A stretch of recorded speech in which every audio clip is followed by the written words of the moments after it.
Jadi ketika ada orang tua sakit, Allah menguji kalian, mau kau ambil ini sorga atau tidak?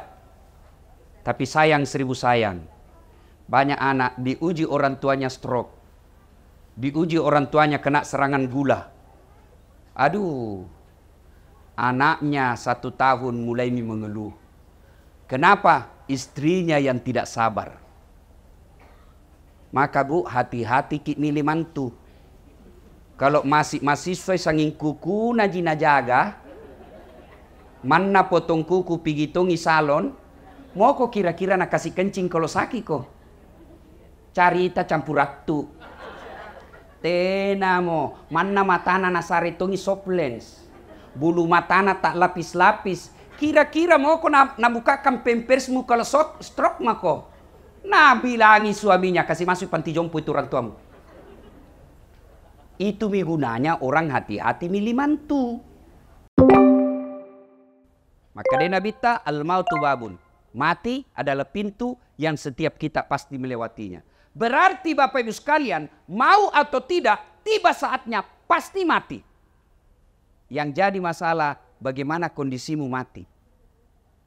Itu tonsing kelebihannya kalau orang sakit dulu seperti almarhum. Ya komalase yolo napa naruntu ajalanna, ada kesempatan bertobat. Itu enaknya kalau sakit dulu. Ada kesempatan bertobat. Sakitnya sendiri kalau dia sabar, sakitnya sendiri itu sudah sakit dan dia sabar menggugurkan dosanya. Apalagi kalau dia melakukannya dengan memperbanyak istighfar. Itu kelebihannya orang kalau sakit. Tapi kekurangannya manreong koso. Kalau orang mampu, alhamdulillah. Dia mampu, tapi ada lagi kelemahannya. Apa? Membuat anak-anaknya bisa durhaka. Tidak semua anak diberikan ujian dan hadiah sakit ibu bapaknya baru meninggal. Maka kalau ada anak yang ibu bapaknya sakit, Allah sayang kalian. Kenapa? Allah ingin mendapatkanmu. Nah kasih kau hadiah pintu masuk surga. Tapi tidak semua anak menyadari. Ada 5, ada 7 anak, malase tomatoanna, sakit orang tuanya. Silakan kau ambil bagian-bagian dari kebaikan itu. Ada anaknya tawa kaya, tapi kan sibuk kiri kanan kasihan cari nafkah. Maka dia tidak bisa kasih kencing bapaknya. Dia tidak bisa kencing usap-usap keringatnya ibunya. Maka dia partisipasinya, dia belikan obat, dia tanggung semua rumah sakitnya. Ada juga tawa, pengangguran. Tidak ada uangnya, tapi waktunya banyak. Maka Allah kasih hadiah. Kau urusi kencingnya bapakmu. Kau gantikan pakaiannya. Kau gantikan tempat tidurnya. Kau yang rawat ki. Kau yang suap ki. Itu semua. Jadi ketika ada orang tua sakit, Allah menguji kalian. Mau kau ambil ini sorga atau tidak? Tapi sayang 1000 sayang. Banyak anak diuji orang tuanya stroke. Diuji orang tuanya kena serangan gula. Aduh, anaknya 1 tahun mulai mengeluh. Kenapa? Istrinya yang tidak sabar. Maka bu, hati-hati ki milih mantu. Kalau masih mahasiswa sanging kuku najina jaga, mana potong kuku pigi tongi salon, mau kok kira-kira nak kasih kencing kalau sakit kok? Carita campur raktu. Tenamo, mana matana nasari tongi soplens, bulu matana tak lapis-lapis. Kira-kira mau kau nabukakan pempersmu kalau stroke mako? Nah bilangi suaminya kasih masuk panti jompo itu orang tuamu. Itu gunanya orang hati-hati milih mantu. Karena ada orang baik anaknya, istrinya panrasu-rasu. Banyak yang begitu. Bersaudara bagus kasihan. 4 bersaudara, sekandung seibu. Masya Allah baik rukun. Datang istrinya. Kan kau anak pertama. Selama hidup bapakmu banyak kau kasih. Selama hidupmu bapakmu semua kau yang ngurus. Sekarang meninggal. Apa kek kau bisa ambil di situ? Mulai itu. Maka ibu hati-hati ki. Untuk apa dia cerdas. Untuk apa dia cantik. Kalau nasesa ki nanti kalau pensiun maki. Percaya ki itu yang pelihara kuku. Mana gigina nak kawat. Nak kasih soples batana. Rambutnya nak kasih kriwil-kriwil. Oh. Tena harapan. Mandreong koso. Betul kak, lihat maki pelajari maki anak mantunya orangnya magaya. Justru yang miskin itu kodong, yang alumni pesantren, yang orang dari kampung, itu yang ngurus nanti mertuanya ketika sakit. Maka paling celaka kalau mantu tak sudah jelek, miskin. Male, beleng-beleng. Nih. Nah, ada juga orang tidak sempat sakit. Ada. Tiba-tiba naik mobil, bak, mati kita. Ada tuh kelebihannya. Apa kelebihannya? Tidak makan ongkos. Iya toh? Apalagi kelebihannya? Anaknya tidak sempat punya dosa sama orang tuanya. Tapi apa kekurangannya? Tidak sempat tobat. Nah ini yang lebih parah. Kalau tidak sempat kita tobat. Apa mi kalau selama ini hidup ki 40 tahun. Malam tidak jelas kemana. Duhur tidak pernah hadir di masjid. Ramadan tidak pernah puasa. Puasa ji tapi pertengahan, akhir dan awal ji. Lebaran paling duluan dapat karena di masjid karena baju baru. Nah, tiba-tiba mati mendadak, serangan jantung, ditabrak mobil, tenggelam, naik sepeda. Untung saya ingat. Kata pas sepeda. Saya juga pas sepeda aja.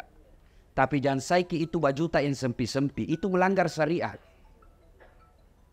Nah kita tidak tahu, banyak kan kita dengar itu orang lagi sepeda na mati. Bayangkan kelihatan ini paha tak pak? Hah? Kelihatan? Tipisnya celanana baru. Oh mana? Mati kok begitu menghadap. Na belender kok malaikat. Yang tadinya malaikat masih sana lihat kok pakai begitu. Hai cabut misalkan yang ini. Maka ibu bapak, saudara-saudara sekalian, masing-masing ada kelebihannya. Nah, yang pasti, yang kedua. Ya, yang kedua. Hidup ini, maka dia pun Allah Ta'ala. Wa mal hayatud dunya illa mata'ul hurur. Das'ad. Firdaus. Haji Amir. Ini dunia ji sementara ji saja. Acule-cule yami. Maringan rak kombo. Ada tambangmu. Sebentar jicika. Maka dunia ini hanya titipan. Apa titipan dunia itu macam-macam. Satu, titipan dunia ada yang disebut harta. Harta ini titipan. Ada pula titipan berupa ilmu. Ustadz. Ada pula titipan berupa anak. Ada pula titipan berupa umur. Titipan semua itu. Maka ketika Allah kasih kau titipan, satu, jangan kau sombong. Yang namanya titipan bos, jangan kau sombong. Harta, titipan itu. Ini. Ada mobil di sini 3-4 kayaknya di dalam sini. Titipan ji. Titipan nih. Kalau mati ki, seperti almarhum. Nah bawa hartanya. Nggak. Kaos kaki aja nggak boleh dipakai. Dasi aja nggak boleh dipakai. Titipan aja ini. Harta ini titipan. Maka yang namanya titipan, jangan kau sombong dengan hartamu. Maka ambil ilmunya tukang parkir. Ini banyak semua tukang di sini, Pak Warkop. Nah bilang temanku, jangan mengaku anak Warkop Makassar kalau kau tidak tahu camidu. Apa itu camidu, Ustaz? Catat mi dulu. Ketua Pak Amir. Ayo. Coba lihat itu tukang parkir di Warkop. Masya Allah baik na hatina. Nggak ada sombongnya. Banyaknya mobil na jaga. Nggak pernah patente sombong. Kenapa? Begitu ambil orang mobilnya, maka lama kali jadi kasih 2006 nih. Kenapa? Karena dia yakin bukan mobilku. Maka sebaiknya itu harta tak seperti tukang parkir. Titipan jini. Jangan kau sombong. Kalau Allah marah dengan kekayaan yang kau sombongkan, Allah ambil hartamu. Sekejap ji.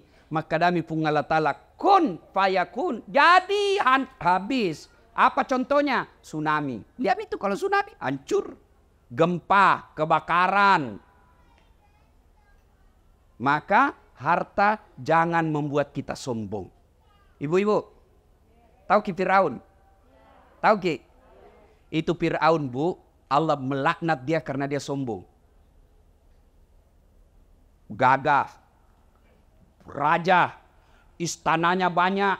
Dilapisi dengan dinding-dinding emas. Tapi karena sombong, Allah laknat dia.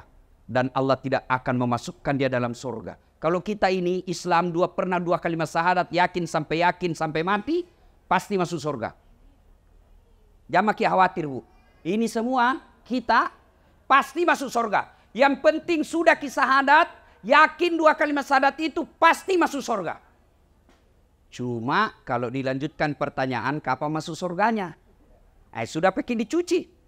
Di mana dicuci, Bu? Neraka kedua tampak, tidak ada tengah-tengah. Jangan kau pikir ada bencong. Enggak. Tuh, neraka, surga.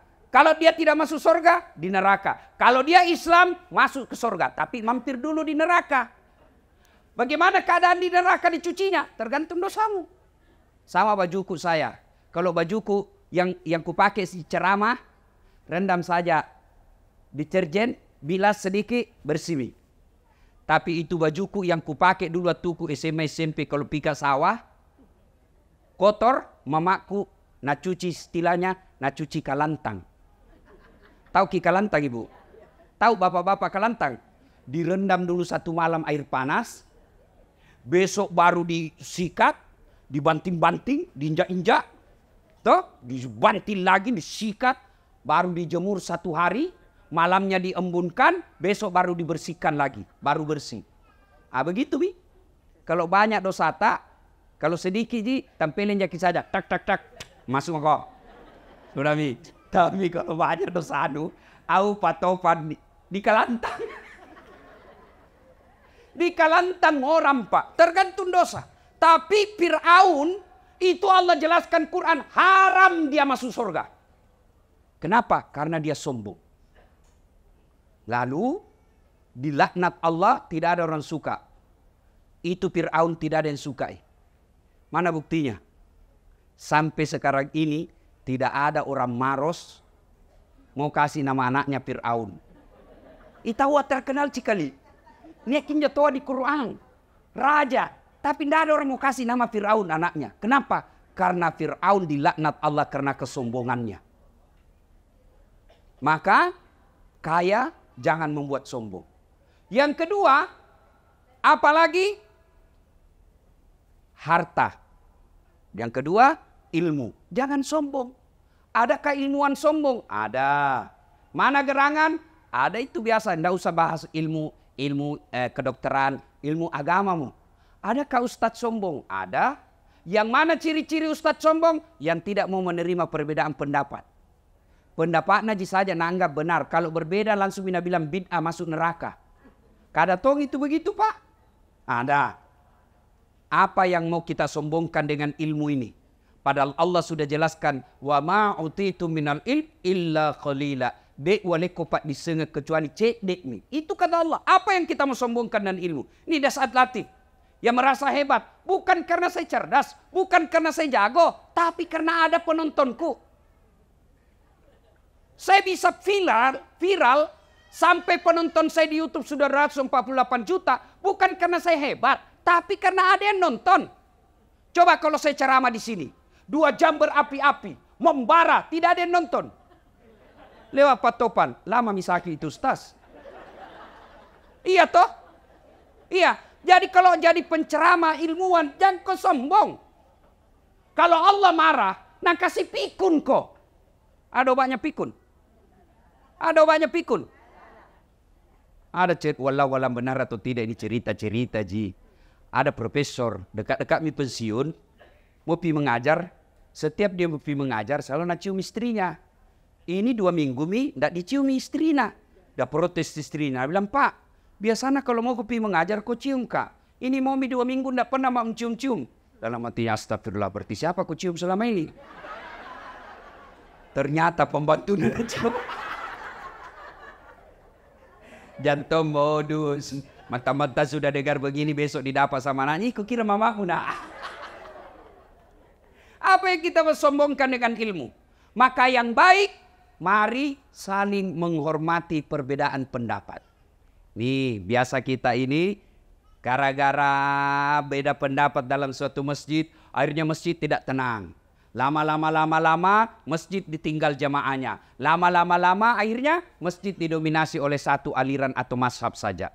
Yang baik, mari saling menghormati pendapat. Kalau kita yakin satu pendapat, lakukan dan amalkan pendapat itu tanpa mau menyalahkan pendapat orang lain. Maka kalau kita lihat masuk di masjid, ada orang takbir begini, silahkan, jangan kau salahkan. Ada juga yang begini, silahkan, ada ton dalilnya. Ada ton kuliah tidak semangat, kayak orang lapar sekali, lama tidak makan. Ini. Ada juga begitu tuh ibu. Tuh, begini saja. Ada ton begitu tuh. Jamba kau calai urusannya. Sibuk duduk kok. Kenapa? Karena kalau dia salah, kau tidak tanggung dosanya.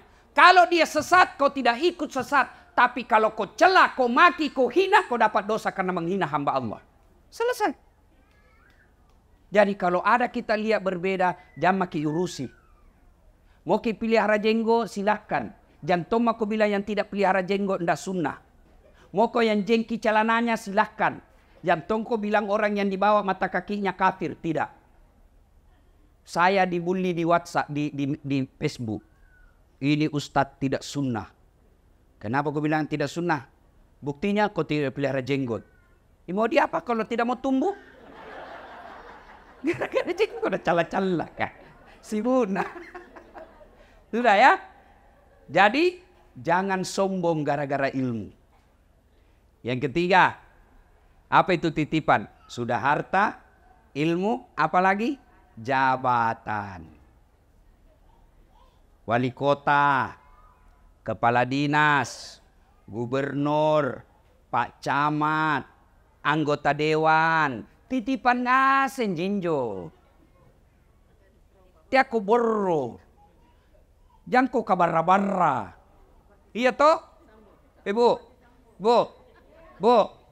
kutanya ki dulu ah, kutanya ki. Kita tahu itu rumah yang cantik di Jalan Sudirman, perempatan Sungai Sadang, sebelah kanan warna putih. Banyak bendera-bendera nah. Kita tahu ibu. Ah? Yang dari Pangke Anggami pura-pura mengkitai. Tahu itu? Apa itu? Rumah jabatan gubernur. Kalau masuki di dalam orang di situ jangan kuborro. Kenapa? Pasti keluar kok. 5 tahun saja, paling lama 10. Masih mau kau tambah, dibilang kau gila. Keluar kok, bukan kau di situ. Berapa mi orang tinggal di sana? Berapa mi? Banyak mi toh? Pasti keluar. Apa yang kau sombongkan dengan jabatanmu? Apa? Apa lagi? Ini Hertasning. Ada di situ rumah dinas ketua DPR Kota Makassar. Berapa mi tinggal di situ? Jangan kau borro. Pasti kau keluar. Makanya saya biasa ketawa-ketawa saya dalam hati kalau ada anggota DPR borodudu acece. Tiap mau kau bos, kau 5 tahun jijatanu. Terpilih kau lagi 10 tahun, tidak terpilih wabillahi taufiq wal hidayah.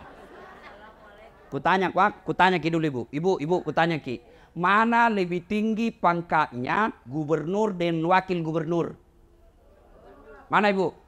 Gubernur. Bapak-bapak, mana lebih tinggi pangkatnya Kapolda dengan wakil Kapolda, wakil Polda?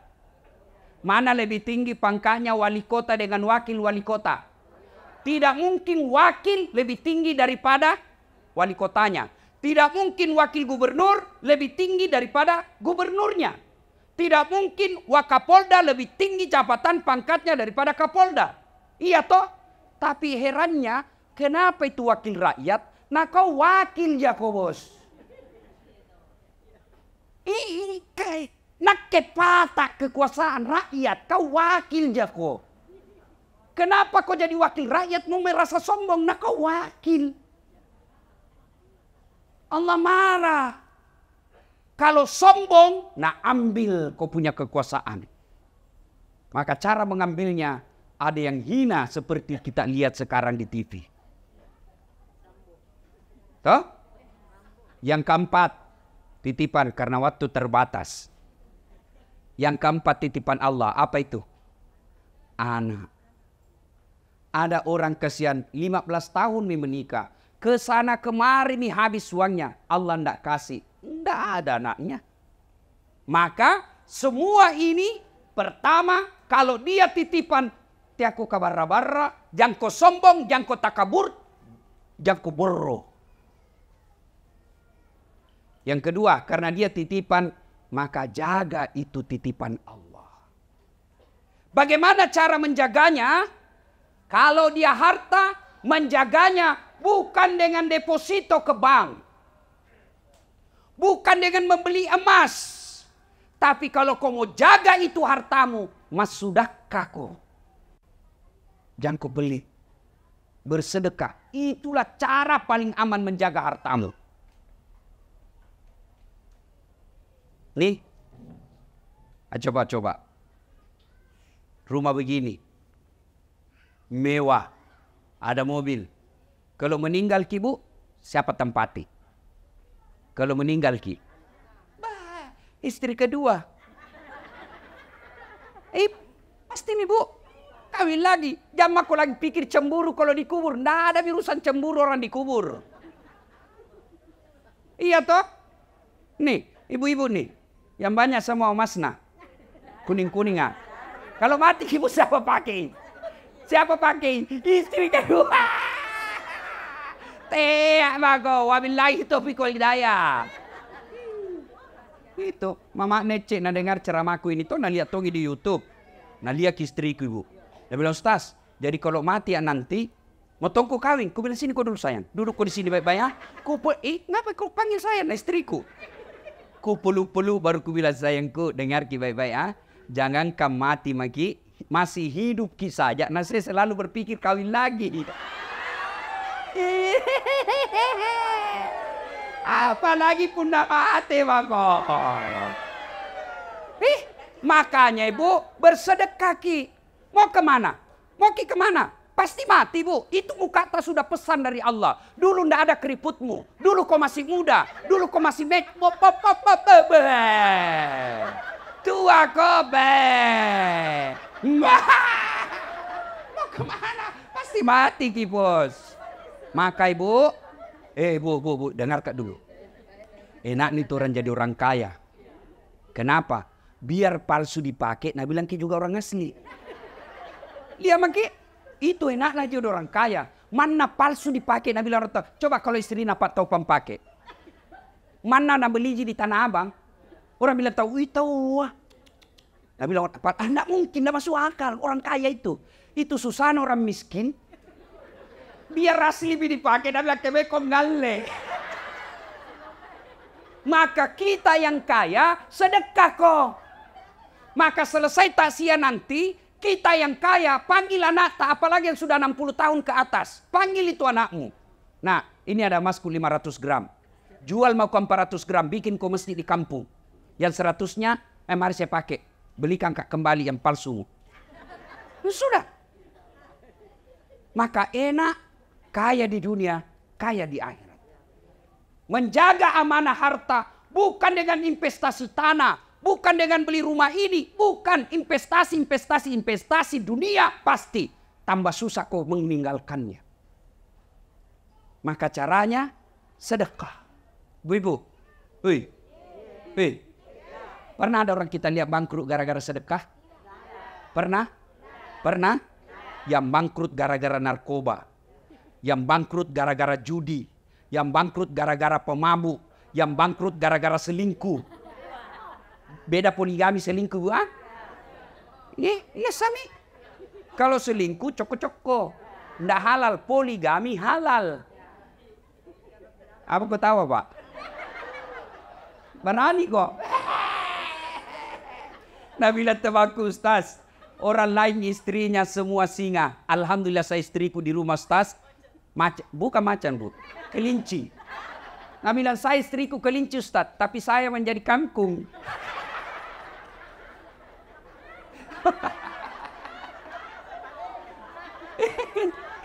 Dia bilang, dia bilang yang satu temanku, nak Ustaz, selama dengar ceramahmu, alhamdulillah istriku jadi malaikat. Wih, tahu ah, tapi malaikat pencabut nyawa.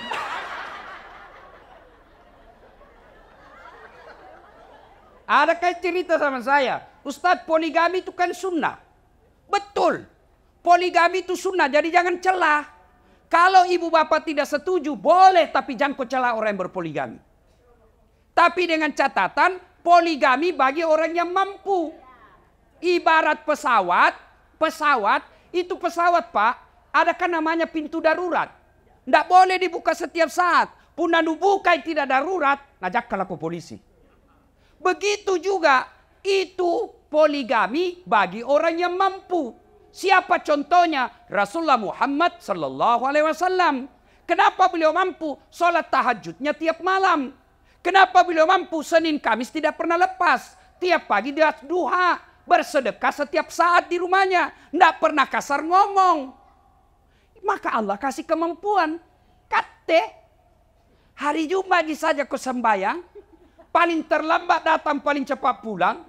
Orang khotbah kau tidur, motong kau poligami, nenek itu patah. Kalau tidak mampu jangan kau cari-cari susah. Maka amanah sedekah. Ya Bu?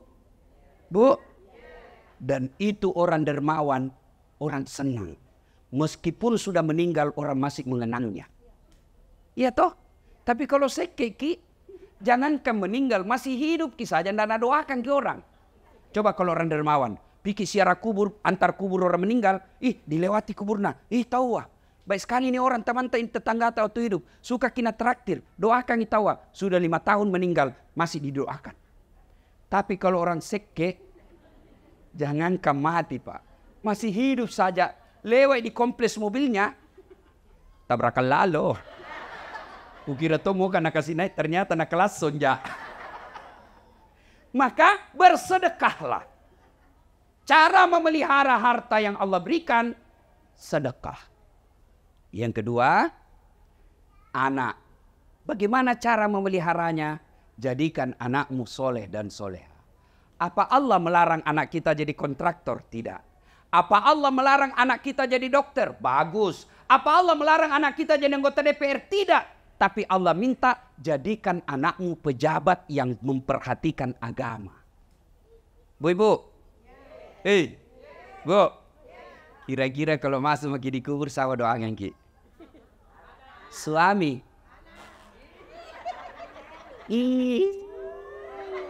Nalemi orang lain. Siapa doakan ki kira-kira? Ini kenyataan Ibu. Ada temanku dulu haji, meninggal istrinya. Waktu meninggal istrinya dia bengkak matanya Pak. Barusan ku lihat laki-laki bengkak matanya menang. Biasanya kan sedikit dia baru nak terima tamunya orang. Itu pun stres tapi merokok ji. Ini tahu bengkak matanya menangis. Dia bilang, Ustaz saya bisa sampai seperti ini karena hebatnya ini istriku. Rasanya tidak bisa melanjutkan hidupku. Separuh jiwaku ikut bersama istriku. Dalam hatiku pengaruh lagu. Sekali Ibu, belum setengah tahun. Pihak jogging di Karebosi. Tuh jogging nggak? Ada ketemu. Ada di sampingnya cewek, muda, putih, panjang rambutnya. Nggak pakai jilbab. Kusenggol itu teman ngajiku. Ini gaya roh. Siapa namanya? Yang baru Ustaz. Siapa doakan Kibu? Siapa? Maka kalau mau ki lihat sekarang masa depan tak dikubur lihat tak nak tak sekarang. Kalau malam Jumat mengaji baca Yasin di kamarnya alhamdulillah. Subuh dia pergi ke masjid jamaah tanda maki Bu. Jam maki masuk al kubur tak ada mi doakan ki. Tapi kita tengok kamarnya main game. Tengok ki lagi main game lah. Datang bapaknya nalapisi HP-nya dengan buku. Dikirim membaca padahal HP-nya di dalam. Hati-hati. Serius kah ini Pak? Serius kah? Saya kalau meninggal, saya tidak harap didoakan sama istriku. Bisa jadi jodohnya terbuka lagi setelah saya meninggal. Apa Mi? Jangankan Bapak meninggal, nah kena aku saja stroke. Nggak bisa bicara, nggak bisa goyang. Nah bawa mi istrimu mantan pacarna waktu nak kuliah. Begini Bapak.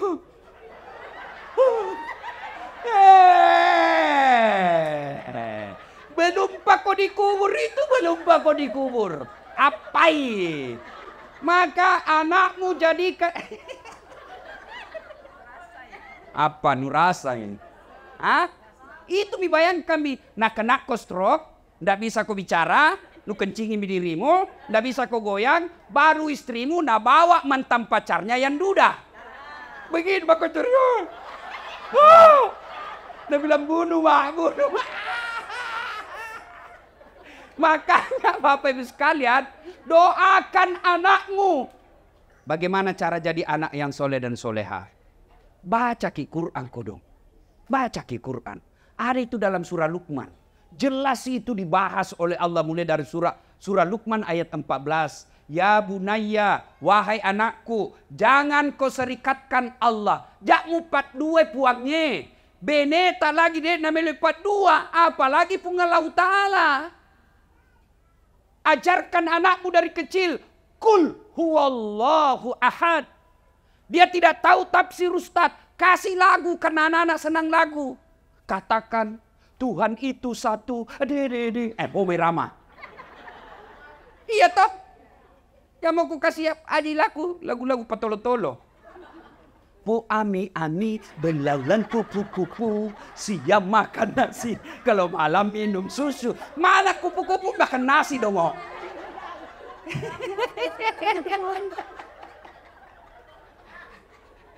Ada ku gaspol me mamaku semua ini.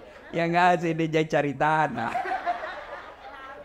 Nih, bangga anak tahu kalau nak bilang anak tahu luar negeri sekolah, pintar bahasa Inggris. Apa beda kalau pintar bahasa Inggris? Apa nu apa? Memang nak kalau berdoa bahasa Inggris sih. Oh my God, please help me my mother. Cari campurattu. Iya toh. Salah anak tak pintar bahasa Inggris, bagus. Salah anak tak luar negeri, bagus. Tapi kasihan ki kalau dia tidak tahu agama. Ada orang kasihan anaknya ke luar negeri sekolah. Pulang lagi diongkosi. Diongkosi.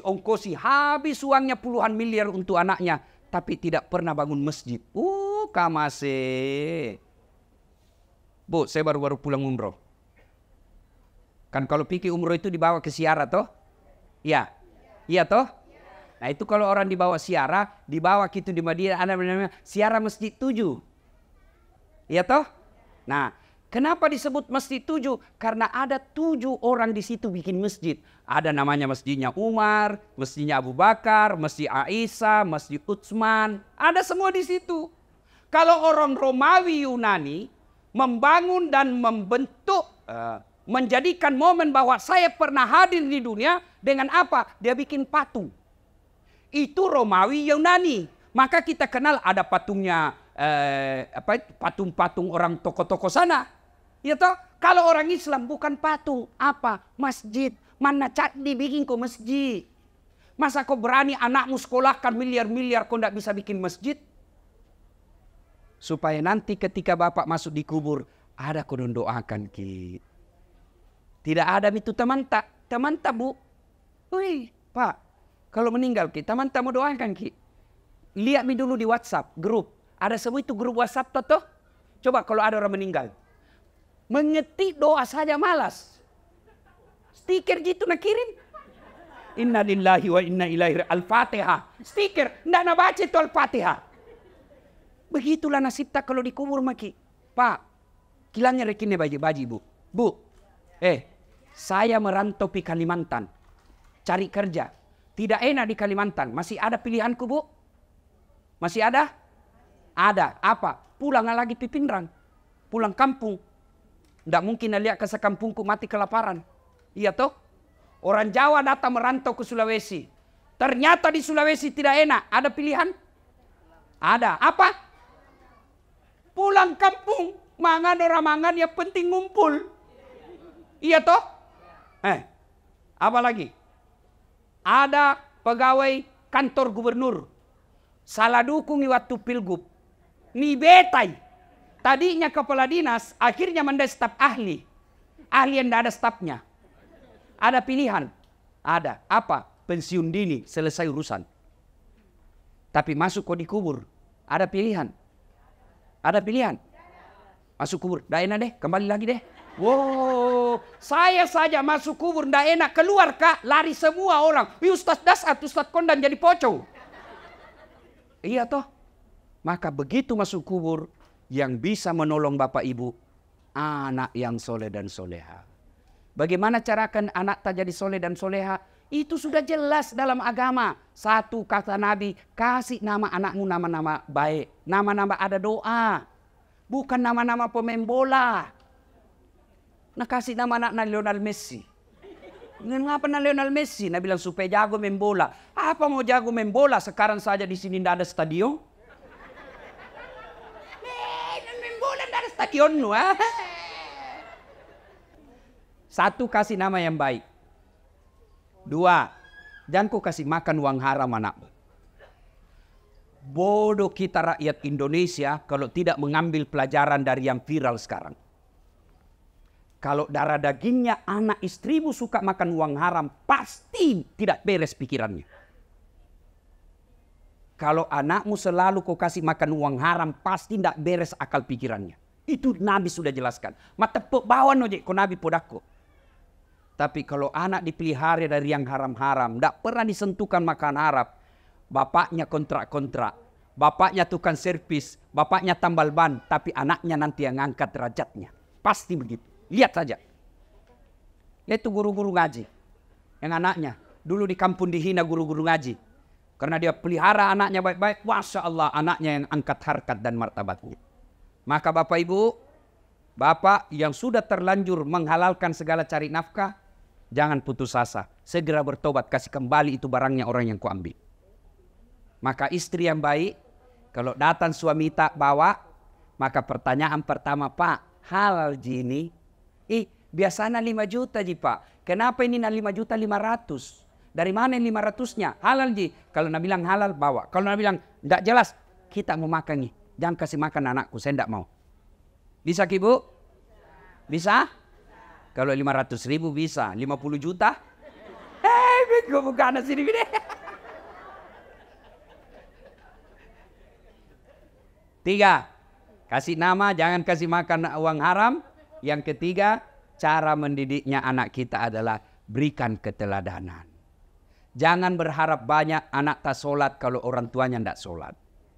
Kita selalu bilang sembahyang kau nak. Nah kita tidak pernah lihat sholat, tidak mungkin. Nah ibu bapak saudara-saudara sekalian. Berikutnya, yang pembahasan keempat. Anggaplah banyak misalata ini. Toh, anak tak gagal dididik, harta tak tidak jelas. Selama ini kita tantang patente sombong.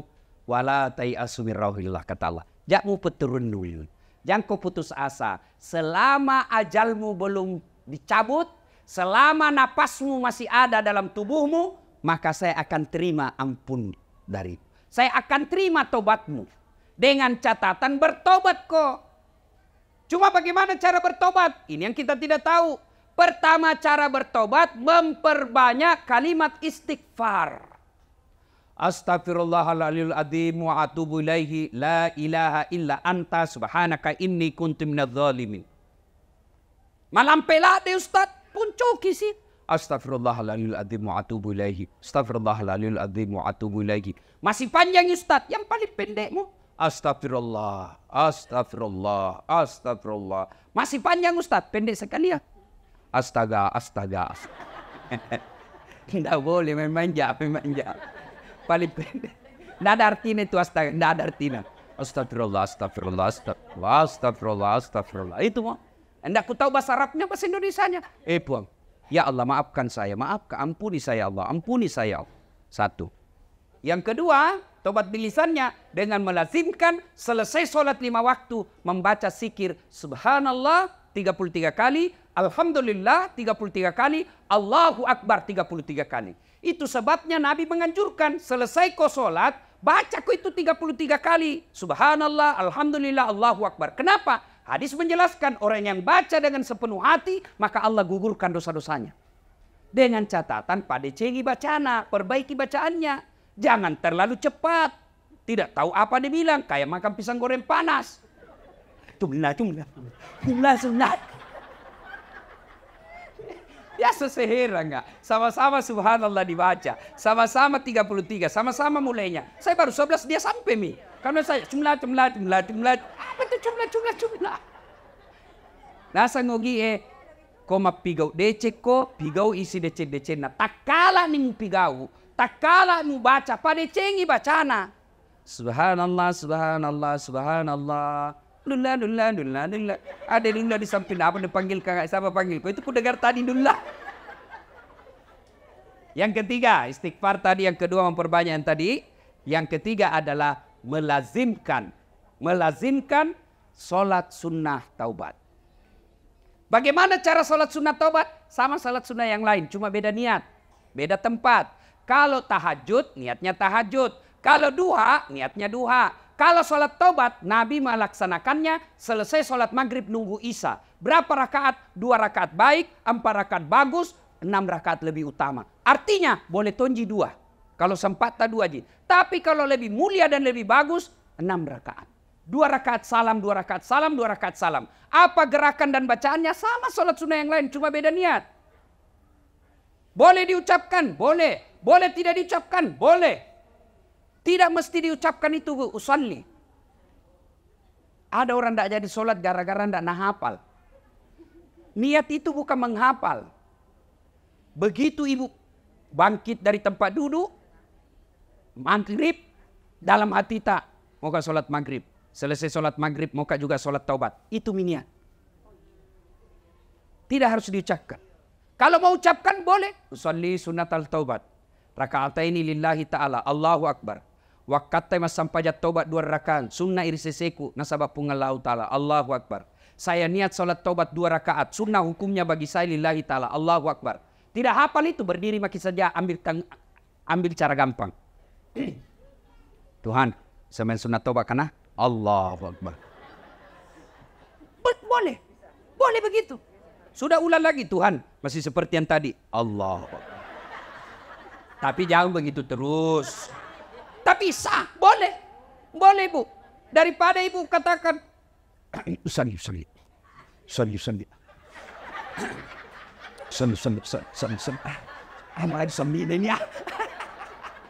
Iya toh?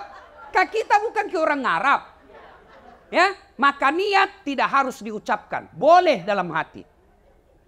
Makanya coba lihat kalau pergi tanah suci, lihat orang Arab Bu. Kalau masuk masjid, jalan itu begini toh, jalan ini. Allahu Akbar. Langsung gitu, berdiri tegak, Allahu Akbar. Kalau kita kan selalu dulu. Loading. Di bacaannya sama. Ibu mau baca doa iftitah bagus, tidak baca tetap boleh. Baca Al-Fatihah, baca surat pendek, ruku, i'tidal, sujud, duduk di antara 2 sujud, sujud lagi, naik lagi, dan seterusnya. Assalamualaikum warahmatullahi wabarakatuh. Di mana tobatnya? Sujud terakhir. Dengan catatan, kalau mazhab Syafi'i jangan ucapkan, dalam hati saja. Itu bagaimana caranya? Anggap dalam hati ini gua, anggap dalam hati. Karena kalau ku jelaskan ki dalam hati, tidak mengerti ki.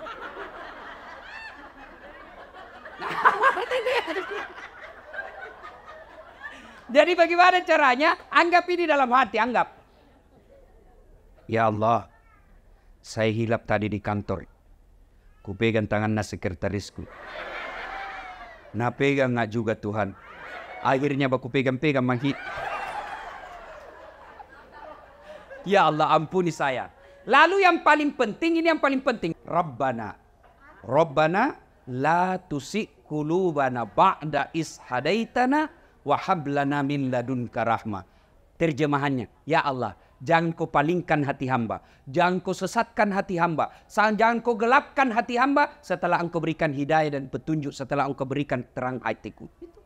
Puang, ajak kesik 4 pakai lupa sikap memang. Tuh, selesai. Tidak harus diucapkan. Kalau mau ucapkan, nanti setelah begini. Bagaimana kalau selesai sholat Ustadz? Menghadap kiblat, zikir dulu, salawat sebanyak-banyaknya, lalu istighfar, mengangkat kedua belah tangan, doakan dulu orang tua tak, baru didoakan. Boleh tidak ada bahasa, boleh dalam hati saja.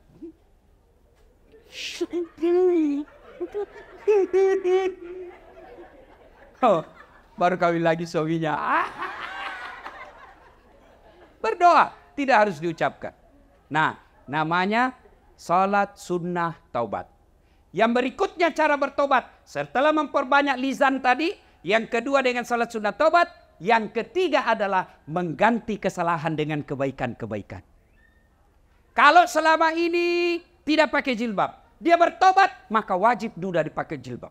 Tidak bisa lagi katakan, yang penting kan hatimu. Tidak boleh.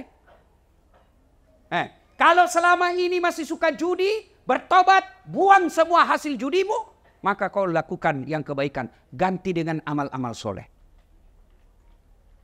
Dan kalau kita bertobat dengan sepenuh hati. Allahu Akbar. Maka dipung Allah Ta'ala. Innallaha yuhibbut tawwabina. Saya cinta kau hambaku yang bertobat. Sudah berdosa, lalu datang membawa dosa kepada Allah. Lalu dia bertobat. Maka dipung Allah Ta'ala.